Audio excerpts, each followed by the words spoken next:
கண் கண்ட தெய்வமே கலியுக வரதனே ஆறுமுகமான குரு அறிந்திட்டேன் உன் மகிமை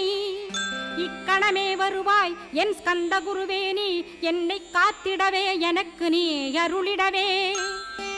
அரைக்கணத்தில் நீயும் ஆடி வருவாயப்பா வந்தனை தடுத்து வலிய ஆட்கொள் வரத குரோ அன்பு தெய்வமே ஆறுமுகமானவனே சுப்பிரமணியனே சோகம் அகற்றிடுவாய் ஞானஸ்கந்தரே ஞானம் அருள்வாய் நீ ஞான தண்டபாணியே என்னை ஞான பண்டிதனாக்கிடுவாய்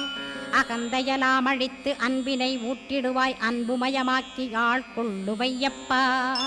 அன்பை என் உள்ளத்தில் அசைவின்று நிறுத்திவிடு அன்பையே கண்ணாக ஆக்கி காத்திடுவாய் உள்ளும் புறமும் உன்னருளாம் அன்பையே உறுதியாக நானும் பற்றிட உவந்திடுவாய் எல்லை இல்லாத அன்பே இறைவழி என்றாய் நீ அங்கி